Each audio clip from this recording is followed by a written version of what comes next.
Every time prices rise, politicians blame trade. Every time factories close, someone says, just raise tariffs. And every time tariffs come back into the spotlight, we're told they'll fix everything. But here's the question no one really stops to ask. If tariffs are supposed to protect us, why do they keep making everyday life more expensive? In this video, we're going to break down what tariffs actually are, how they really work, who truly benefits from them, and who quietly pays the price. We'll look at real-world examples where tariffs helped and where they backfired. And by the end, you'll understand why tariffs never disappear, even when they fail. Because tariffs aren't just about economics. They're about power, fear, and the stories we tell ourselves when times get hard. Let's start at the beginning. Please like, subscribe, turn on notifications, and comment the next video topic in the comments. Let's start with a simple question. Why does a pair of shoes cost more this year than it did a few years ago? Why do politicians argue nonstop about trade, factories, and bringing jobs back? And why does one small policy decision in Washington sometimes make everyday life more expensive for millions of Americans? To understand all of that, you need to understand one word: tariff. A tariff sounds boring. It sounds technical. It sounds like something only economists care about. But tariffs quietly shape what you pay at the store, where jobs exist, and which countries win or lose economically. And here's the surprising part. Even if you've never voted, never studied economics, and never followed trade news, tariffs still affect you every single day. So let's slow everything down and build this from the ground up. No jargon, no complicated graphs, just clear, plain language. Because once you truly understand what a tariff is, the rest of global trade suddenly makes a lot more sense. And by the end of this section, you'll see why tariffs are one of the most powerful and controversial tools governments use. A tariff is just a tax, but not the way you think. At its core, a tariff is a tax. That's it. No mystery. A tariff is a tax placed on goods that come into a country from another country. If a product is made overseas and sold in the United States, the government can charge a tariff on it at the border. That tax is usually paid by the company importing the product. But here's where things get interesting. Just because a company pays the tariff doesn't mean the company absorbs the cost. Most of the time, that cost gets passed on to stores, to distributors, and eventually to you. So when people argue about tariffs, they're not really arguing about abstract trade policy. They're arguing about who ends up paying more: companies, workers, or consumers.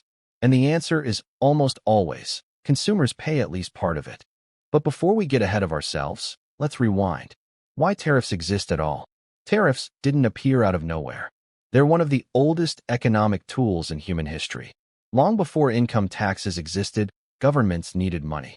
And one of the easiest ways to collect it was to tax goods crossing borders. Think about ancient ports. Ships arriving with spices, silk, metals, or grain. Governments realized something quickly. If we control the gate, we can charge a fee. So tariffs started as a simple revenue source. But over time, governments realized tariffs could do much more than raise money. They could shape behavior. They could protect local businesses. They could punish rival countries. They could even influence wars and alliances. And that's when tariffs stopped being just taxes and started becoming political weapons. How a tariff works in real life. Let's use a simple example. Imagine the United States imports washing machines from another country. Without a tariff, a washing machine costs $500. Stores sell it for $550. Consumers buy it. Now the government adds a tariff. Let's say a 20% tariff. That means the importer now pays an extra $100 per machine. The total cost becomes $600. The importer has a choice. They can absorb the cost and make less profit, raise the price and pass the cost to consumers, do a mix of both. In reality, prices usually go up. So now the washing machine costs $650 or $700 in stores. Nothing about the machine changed. Same factory, same materials, same workers. But because of a policy decision, the price rose. That's the invisible power of tariffs. They don't feel like taxes, but they behave like them. Who tariffs are supposed to protect? When politicians talk about tariffs, they almost always say the same thing. We're protecting American jobs. The idea is simple. If foreign products are cheaper, American companies struggle to compete. Tariffs make foreign goods more expensive, giving domestic companies a better chance to survive. In theory, American factories stay open. Workers keep their jobs. Local industries grow stronger. This is called protectionism. And on paper, it sounds reasonable. Why let cheap imports wipe out entire industries? Why not give local companies breathing room? This logic is especially popular during economic downturns, trade disputes, or periods of high unemployment. But theory and reality don't always line up. And later in this video, we'll see exactly where things start to break down. Tariffs are not bans, and that matters. A tariff does not ban a product. It doesn't stop goods from entering the country. It just makes them more expensive. That difference is critical, because consumers still buy imported goods even when tariffs exist, especially if there are no good domestic alternatives. If tariffs truly stop trade, shelves would go empty. Instead, what usually happens is prices rise, choices shrink, costs shift quietly, and most people never realize a tariff was involved. You don't see a tariff fee on your receipt. You just see higher prices. Why tariffs are so politically attractive? Tariffs are popular with politicians for a reason. They feel tough. They sound patriotic. They create clear villains. Foreign countries are taking advantage of us. We're standing up for our workers. We're putting our country first. Those messages resonate. And tariffs have another political advantage. They don't require raising income taxes. Instead of voters seeing a deduction on their paycheck, the cost is spread out across millions of purchases. That makes tariffs easier to sell, even when they're expensive in the long run. But there's a hidden trade-off, and it shows up later. The first curiosity gap. Here's something most people don't realize. Tariffs don't just affect foreign companies. They affect American companies too. In fact, many American businesses depend on imported parts, materials, and components. When tariffs raise costs, factories pay more for inputs. Businesses raise prices. Workers face layoffs or hiring freezes. So the same policy meant to protect jobs can sometimes put other jobs at risk. That contradiction is at the heart of almost every tariff debate. And it leads to the next big question. If tariffs are so powerful, why don't countries just use them all the time? That's where things get complicated. Tariffs and retaliation. Trade is a two-way street. If one country raises tariffs, other countries can respond. This is called retaliation. Country A taxes country B's goods. Country B taxes country A's goods back. Suddenly, exports fall. Farmers lose buyers. Manufacturers lose markets. What started as protection can turn into a trade war. And trade wars don't have clean winners. They create uncertainty, slow growth, and raise prices on both sides. We'll dive deeply into this later, especially with real-world examples. But for now, understand this. Tariffs rarely exist in isolation. They trigger reactions. Why tariffs hit regular people first? Here's a hard truth. The people least able to absorb higher prices are usually the first to feel tariffs. Low and middle-income households spend a higher percentage of their income on goods. When prices rise, groceries cost more. Clothing costs more. Household items cost more. A few dollars here and there adds up fast. And unlike income taxes, tariffs are regressive. Everyone pays the higher price, regardless of income. That's one reason economists argue so fiercely about them. Setting up what comes next. So now you understand the foundation. A tariff is a tax on imported goods, paid at the border, passed down to consumers, used to protect industries or influence trade. But this is just the surface, because not all tariffs work the same way. Some are flat fees. Some are percentages. Some target specific products with surgical precision. And those differences matter more than most people realize. In the next section, we'll break down the two main types of tariffs, how they actually work, and why one can quietly reshape entire industries while the other barely makes a dent. And once you see how tariffs are structured, you'll start to understand why trade policy debates get so heated, and why the same tariff can help one group while hurting another. That's coming next. Now that you understand what a tariff is, it's time to look at something most people never think about. Not all tariffs work the same way. In fact, the type of tariff matters just as much as the decision to use one at all. Two tariffs can target the same product, from the same country, for the same political reason, and still have very different effects on prices, businesses, and consumers.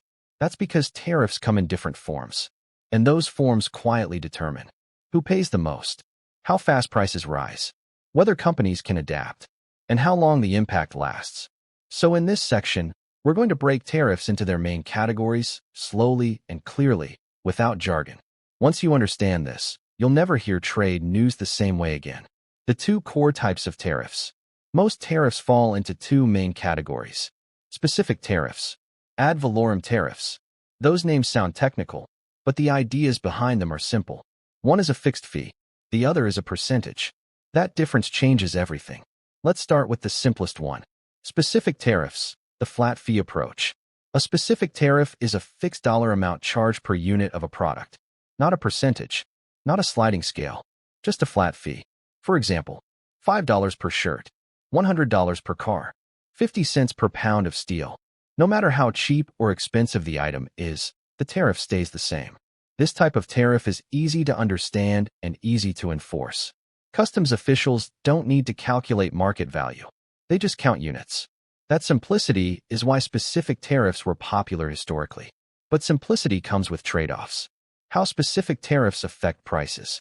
Here's where things get interesting. A flat fee affects cheap and expensive goods very differently. Let's say a cheap shirt costs $10.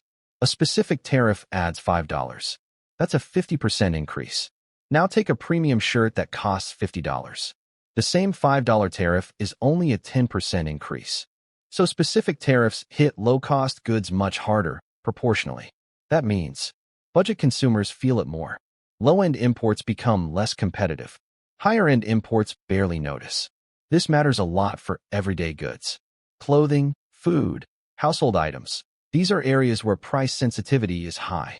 A flat fee can quietly price out lower-income buyers while barely touching luxury markets. Why governments use specific tariffs? Governments tend to use specific tariffs when they want predictability.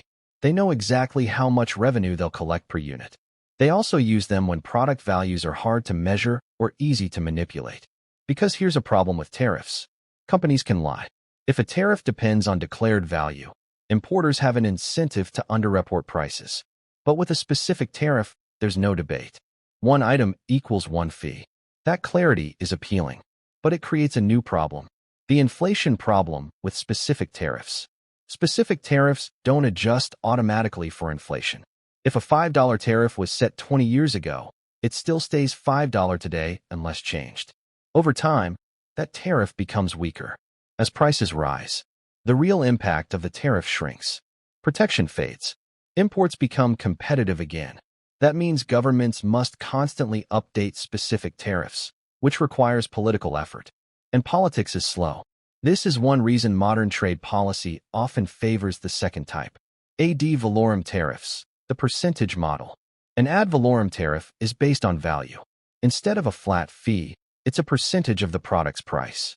For example, 10% of the import value, 25% tariff on steel, 15% tariff on electronics. If the price goes up, the tariff goes up. If the price goes down, the tariff goes down. This makes ad valorem tariffs more flexible and more powerful, and also more controversial. Why ad valorem tariffs hit harder? Percentage-based tariffs scale with the market. That means inflation doesn't weaken them. High-value goods pay more. Revenue grows automatically. For governments, this is extremely attractive. But for consumers, it can be painful. Because when prices rise for any reason, supply shortages, global crises, currency shifts, tariffs amplify the increase. A 25% tariff doesn't care why prices went up. It just adds more on top. The declared value problem. Ad valorem tariffs depend on declared value, and that creates incentives to manipulate paperwork. Companies may underreport prices, shift costs across invoices, use complex supply chains to obscure value. Governments respond with audits, enforcement, and penalties. This adds bureaucracy and cost. So while ad valorem tariffs are flexible, they're also more complex to manage. Mixed tariffs, using both at once. Sometimes governments use both types together. This is called a compound tariff. For example, $10 per item plus 10% of value. This approach ensures a minimum cost, scales with price, hits both low-end and high-end imports.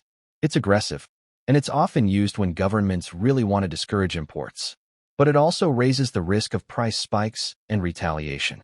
Why the type of tariff changes behavior? Here's the part most people miss. Tariffs don't just change prices. They change decisions. Companies respond differently depending on tariff structure. With specific tariffs, companies may shift to higher quality products, focus on premium markets, abandon low-margin goods. With ad valorem tariffs, companies may relocate production, reclassify products, rethink entire supply chains. The tariff type shapes the entire economic response. A quick real-world feeling check. Imagine you run a small business importing goods. A specific tariff is predictable. You can plan around it. An ad valorem tariff is volatile. Your costs move with market conditions. That uncertainty matters. Businesses hate uncertainty more than cost.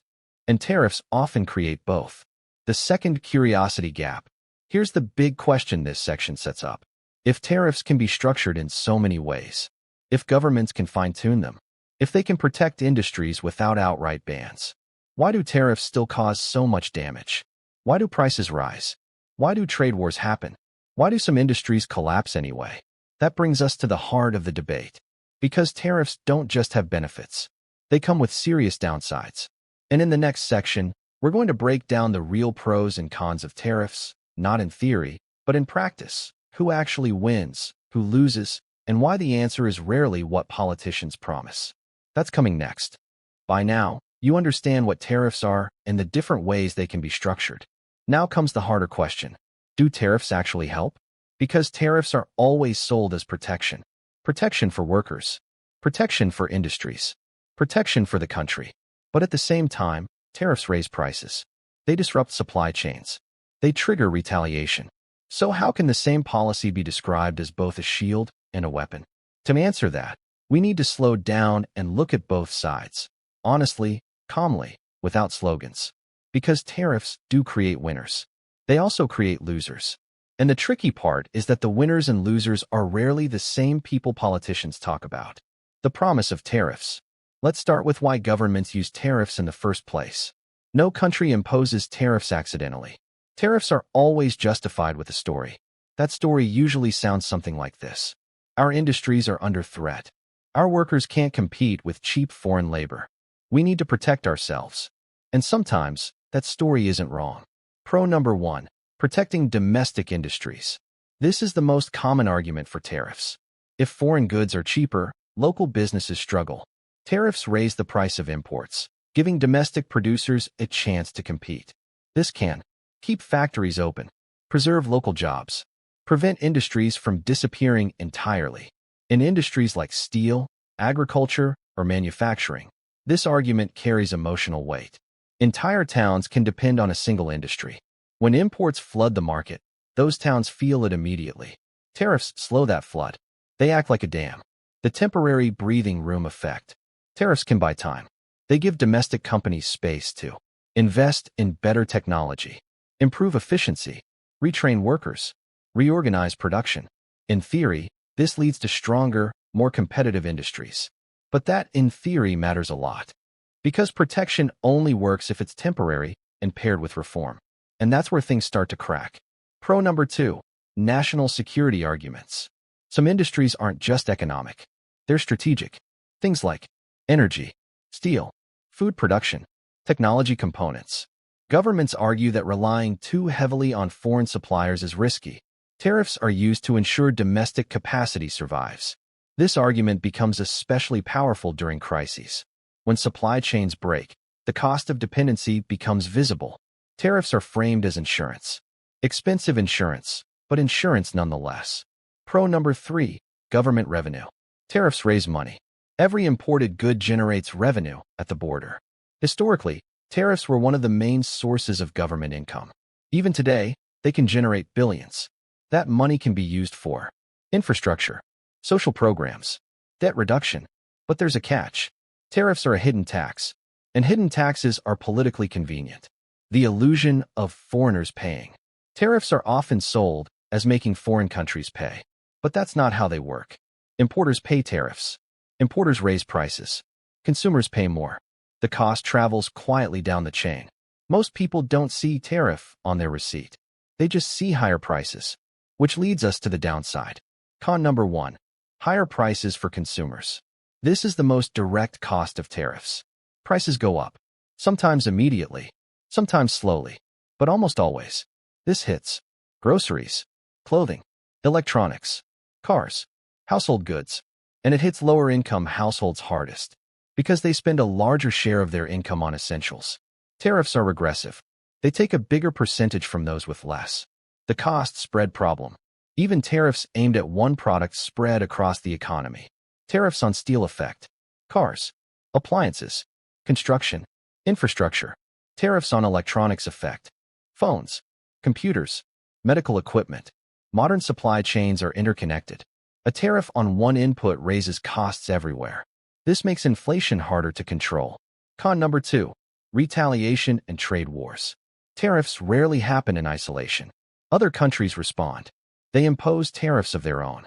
And suddenly, exports become more expensive. Farmers lose markets. Manufacturers lose customers. Logistics slow down.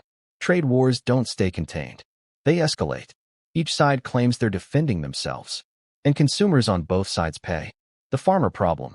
One of the most common casualties of retaliation is agriculture. Farm products are easy targets. They're visible. They're politically sensitive. They're easy to substitute. When exports drop, prices fall. Income drops. Governments step in with subsidies, which means taxpayers pay again. Once at the store, once through taxes. Con number 3. Protecting inefficiency. Protection changes incentives. If companies are shielded from competition, they may stop improving. Why invest? Why innovate? Why lower costs? The tariff becomes a crutch. Over time, protected industries can become less competitive, not more. When protection is finally removed, they collapse. This is one of the biggest risks of long-term tariffs. Con number 4. Job losses in other sectors. Tariffs protect some jobs. They destroy others. Industries that rely on imported inputs see costs rise. They may cut jobs, raise prices, move production elsewhere. Retailers sell fewer goods. Exporters lose access to markets. Job gains in one sector are often offset by losses elsewhere. But those losses are spread out and less visible, which makes them easier to ignore. The visibility bias. This is a key reason tariffs remain popular. The benefits are visible. The costs are diffuse. A factory reopening makes headlines. 1,000 slightly higher prices do not. Politics rewards visible wins. Economics counts hidden losses. Con number 5. Uncertainty and instability. Tariffs change business planning. Companies don't know which products will be targeted next, how long tariffs will last, whether exemptions will disappear. This uncertainty freezes investment. Businesses delay decisions. Supply chains become cautious. Growth slows.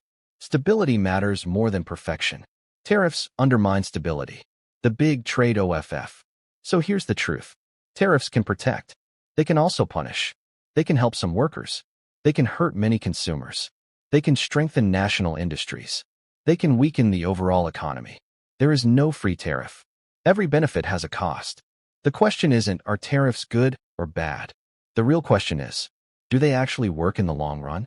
Because if tariffs don't achieve their goals, if industries don't recover, if prices stay high, then all that sacrifice was for nothing. And that brings us to the next section. Because now that you understand the pros and cons, it's time to ask the most uncomfortable question of all. Do tariffs actually work? That's coming next. By now, you've seen both sides of tariffs. You've seen why governments love them. You've seen why economists argue about them. You've seen how they protect some people while quietly costing everyone else. So now we reach the hardest question in this entire video. Do tariffs actually work? Not in theory, not on paper, but in the real world. Because if tariffs don't accomplish what they promise, then all the higher prices, retaliation, and instability weren't trade-offs. They were mistakes. To answer this, we need to define what work even means. What does work mean? Tariffs are usually said to work if they achieve one or more of these goals. Protect domestic industries. Create or save jobs. Reduce reliance on foreign imports. Improve national security.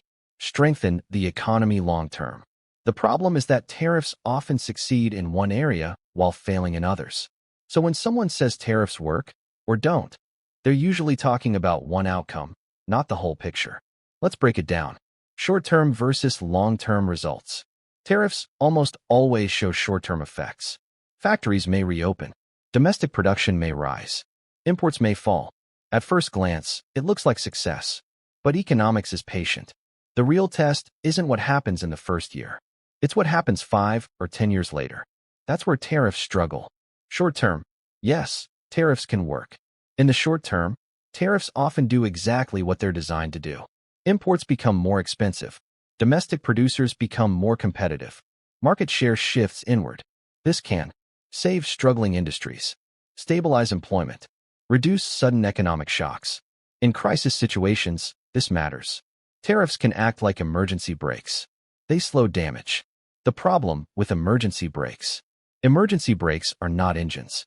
They don't move you forward. They just stop you from crashing. Tariffs are very good at stopping pain. They are much worse at creating progress. Which leads to the biggest problem with tariffs. Long-term, tariffs rarely deliver lasting gains. Over time, several things usually happen. Domestic prices stay higher. Companies face less competition. Innovation slows. Consumers adapt by buying less. Meanwhile, foreign competitors improve anyway. They invest. They automate. They find new markets. And when tariffs eventually end, because most do, domestic industries are often still unprepared. Protection delayed the problem. It didn't solve it. The infant industry argument. One of the strongest defenses of tariffs is the infant industry argument. The idea is simple. New industries need protection while they grow. Once they're strong enough, tariffs are removed. In theory, this makes sense. In practice, it rarely works. Why? Because once protection exists, industries fight to keep it. Temporary tariffs become permanent. Temporary help becomes dependency. And governments struggle to say no. Politics versus economics. Tariffs don't exist in a vacuum. They exist in politics. Once a tariff is in place, workers depend on it. Companies lobby for it. Politicians take credit for it. Removing tariffs becomes politically dangerous, even if the economic case is weak. This is why tariffs often last far longer than planned. Job creation, a mixed record. Tariffs can protect jobs in targeted industries, but they often cost jobs elsewhere. Higher input costs hurt manufacturers. Retaliation hurts exporters. Higher prices reduce consumer spending. So while one sector gains jobs, another loses them. When economists add it all up, job gains are often small, or even negative. But again, the losses are spread out and harder to see. Do tariffs reduce trade deficits? This is a common claim. Impose tariffs. Imports fall. Trade deficit shrinks. Except that's not how it usually plays out. Tariffs may reduce imports from one country, but imports often rise from another. Or the currency adjusts, or domestic demand shifts. Trade deficits are shaped by savings, investment, and consumption, not just tariffs. So tariffs rarely fix trade deficits long-term. National security, the strongest case. Where tariffs come closest to working is national security. Protecting key industries like energy, defense manufacturing, food production, critical technology. In these cases, economic efficiency isn't the main goal. Resilience is. Tariffs can help ensure domestic capacity survives. But even here, tariffs alone aren't enough. They must be paired with investment, training, innovation, clear exit strategies. Without that, protection becomes stagnation. Unintended consequences. Tariffs often create side effects no one planned for. Smuggling increases. Supply chains reroute inefficiently. Allies become adversaries. Rules-based trade weakens. Once trust breaks down, cooperation becomes harder. And rebuilding trust takes years. The real verdict. So do tariffs work? The honest answer is, sometimes, temporarily, at a cost. They work best as short-term tools, targeted measures, part of a larger strategy. They fail when used as permanent solutions, political symbols, one-size-fits-all fixes. Tariffs are tools, not cures. Used carefully, they can help. Used carelessly, they create long-term damage. And now that you understand whether tariffs work in theory, we need to look at reality. Because history gives us real examples. Times when tariffs helped. Times when they failed. Times when they backfired completely. That's what we're diving into next. Real-life examples of tariffs, the successes, the failures, and the lessons most people miss. That's coming up next. Up to this point, we've talked about tariffs in theory, how they're supposed to work, why governments use them, why economists argue about them. But theory is easy. Reality is messier. So now we're going to look at what actually happened when countries tried tariffs in the real world. Not slogans, not promises, outcomes. Some of these examples are considered partial successes. Some are clear failures. And some started with good intentions and ended in economic damage. Let's start with cases where tariffs actually did help, at least for a while. Case 1. Early U.S. industrial tariffs. In the late 18th and early 19th centuries, the United States used tariffs heavily. At the time, the U.S. was a young country. It couldn't compete with European manufacturing. British factories were faster, cheaper, and more advanced. Without protection, American industry would have struggled to exist at all. So the U.S. imposed tariffs on imported manufactured goods. The goal was simple: give domestic producers time to grow. And in this case, tariffs largely worked. American manufacturing expanded. Domestic industries developed. The country industrialized. This is often cited as proof that tariffs can work. But context matters. The U.S. had a growing population, abundant resources, limited global competition, rapid technological change, and most importantly, tariffs were paired with massive investment and innovation. Tariffs alone didn't create success. They bought time. The hidden cost of that success. Even in this successful case, tariffs weren't painless. Consumers paid higher prices. Farmers suffered retaliation. Regional tensions grew. Which brings us to the first major tariff failure. Case 2. The Smoot-Hawley Tariff. This is the most famous tariff disaster in history. In the early 1930s, during the Great Depression, the U.S. raised tariffs on thousands of imported goods. The goal was to protect American jobs and businesses during an economic collapse. The result was the opposite. Other countries retaliated. Global trade collapsed. Exports fell sharply. Unemployment worsened. Instead of recovery, the downturn deepened. Smoot-Hawley didn't cause the Great Depression, but it made it worse. This example permanently changed how economists view tariffs during recessions. It showed that when everyone raises barriers, everyone loses. Case 3. Japan and post-war industrial policy. After World War II, Japan protected certain industries. But here's the key difference. Japan didn't just block imports. It invested heavily in technology, forced competition domestically, set performance benchmarks, removed protection over time. Tariffs were temporary. Failure wasn't tolerated. As a result, Japanese industries became globally competitive. This is often seen as a smarter version of protection. Tariffs weren't the strategy. They were part of a strategy. Case 4. South Korea's development model. South Korea followed a similar path. Tariffs protected key industries like steel and electronics. But protection came with pressure. Companies had to export. They had to improve. They had to compete internationally. If they failed, support was removed. This discipline is rare and crucial. Without it, tariffs turn into crutches. When tariffs fail, permanent protection. Now let's look at cases where tariffs clearly failed. Case 5. Latin American import substitution. Many Latin American countries used tariffs to replace imports with domestic production. The idea was to become self-sufficient. Tariffs were high. Imports were restricted. Domestic companies were protected. But competition disappeared. Quality declined. Innovation slowed. Prices rose. Protected industries became inefficient. Consumers paid the price. Eventually, these economies struggled to compete globally. Protection without pressure led to stagnation. Case 6. Agricultural tariffs and subsidies. Many countries protect agriculture with tariffs. This helps farmers, but creates distortions. Food prices rise. Overproduction occurs. International disputes escalate. In some cases, protection benefits large agribusinesses more than small farmers. Tariffs preserve political stability, not efficiency. Case 7. Modern trade wars. In recent decades, tariffs have been used as weapons, not just for protection, but pressure. Tariffs are imposed. Retaliation follows. Supply chains shift. Costs rise. Consumers feel it. Businesses adapt. Uncertainty increases. Trade wars rarely have winners. They create leverage, not solutions. The pattern you should notice. Across history, one pattern appears again and again. Tariffs succeed when they are temporary. They are targeted. They are paired with investment.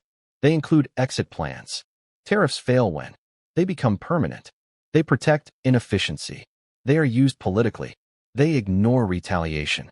Tariffs don't fail because they exist. They fail because humans misuse them. What history really teaches us. The biggest lesson from real-life examples is this. Tariffs are not economic shortcuts. They don't replace education. They don't replace innovation. They don't replace productivity. They can buy time. But time only matters if it's used well. Without reform, tariffs simply delay decline. Where this leaves us. So now we've seen what tariffs are, how they work, why governments use them, when they succeed, when they fail, and why they're so controversial. Which brings us to the final question. If tariffs are risky, temporary, and costly, why do countries keep using them? That's what we'll answer in the conclusion. Not with theory, but with one simple truth about power, politics, and fear. That's coming up next. This helps farmers, but creates distortions. Food prices rise. Overproduction occurs. International disputes escalate. In some cases, protection benefits large agribusinesses more than small farmers. Tariffs preserve political stability, not efficiency. Case 7. Modern trade wars. In recent decades, tariffs have been used as weapons, not just for protection, but pressure. Tariffs are imposed. Retaliation follows. Supply chains shift. Costs rise. Consumers feel it. Businesses adapt. Uncertainty increases. Trade wars rarely have winners. They create leverage, not solutions. The pattern you should notice. Across history, one pattern appears again and again. Tariffs succeed when they are temporary. They are targeted. They are paired with investment. They include exit plans. Tariffs fail when they become permanent. They protect inefficiency. They are used politically. They ignore retaliation. Tariffs don't fail because they exist. They fail because humans misuse them. What history really teaches us. The biggest lesson from real-life examples is this. Tariffs are not economic shortcuts. They don't replace education. They don't replace innovation. They don't replace productivity. They can buy time. But time only matters if it's used well. Without reform, tariffs simply delay decline. Where this leaves us. So now we've seen what tariffs are, how they work, why governments use them, when they succeed, when they fail, and why they're so controversial. Which brings us to the final question. If tariffs are risky, temporary, and costly, why do countries keep using them? That's what we'll answer in the conclusion. Not with theory, but with one simple truth about power, politics, and fear. That's coming up next. By now, one thing should be clear. Tariffs are not just economic tools. They are emotional tools, political tools, and often, tools of fear. On paper, tariffs look simple. Raise the price of imports. Protect local producers. Bring jobs back home. But in reality, tariffs live at the intersection of economics, politics, and human behavior. And that's why they keep coming back, even when they don't work the way people expect. Because tariffs offer something powerful. They offer the feeling of control. Why tariffs appeal to governments? When an economy feels unstable, leaders are under pressure to act fast. Training workers takes years. Building industries takes decades. Reforming systems is slow and painful. Tariffs are immediate. You can announce them overnight. You can point to a foreign country and say, they're the problem. You can promise protection without asking people to change. That makes tariffs politically attractive, even when they are economically risky. They create a clear story. Us versus them. Local versus foreign. Protection versus threat. And simple stories win attention. Why tariffs appeal to the public? For workers who've seen factories close. For communities hollowed out by outsourcing. For people struggling with rising costs. Tariffs feel like fairness. Why should cheaper imports win? Why should foreign labor undercut local wages? Why should profits go elsewhere? These are real concerns, not imaginary ones. But tariffs don't solve those problems at their roots. They shift costs. They delay change. They move pain, rather than eliminate it. The hard truth about trade. Here's the uncomfortable reality. Global trade creates winners and losers. Always has. Always will. Tariffs don't eliminate that reality. They choose who bears the cost. Sometimes it's foreign producers. Often it's domestic consumers. Sometimes it's exporters caught in retaliation. There is no version of tariffs that is free. Someone always pays. The only real question is whether the pain buys long-term improvement or just temporary relief. When tariffs make sense, history shows tariffs can help when they are short-term. They are narrowly targeted. They protect emerging industries. They are paired with education, investment, and competition. Tariffs can create breathing room. But breathing room is useless if no one builds anything in it. Protection without progress becomes stagnation. When tariffs become a problem, tariffs become dangerous when they are permanent. They shield inefficiency. They are driven by politics instead of outcomes. They trigger retaliation without strategy. At that point, tariffs stop being tools. They become traps. Prices rise. Innovation slows. Trust erodes. And trade turns into conflict. The bigger question we should be asking. So maybe the real question isn't, are tariffs good or bad? Maybe the real question is, what kind of economy are we trying to build? One that protects the past, or one that prepares for the future? Tariffs can defend existing jobs, but they can't create new skills. They can slow decline, but they can't stop change. Final takeaway. Tariffs are easy answers to hard problems. They feel decisive. They sound strong. They promise protection. But real economic strength doesn't come from walls. It comes from productivity, from education, from adaptability, from investing in people, not just shielding industries. Tariffs may buy time. What we do with that time is what actually determines success. So the next time you hear a debate about tariffs, don't just ask who they protect. Ask what they're preparing us for. Because in the long run, no economy survives by hiding from competition. It survives by becoming better than it. Don't forget to subscribe on your way out. See you next video.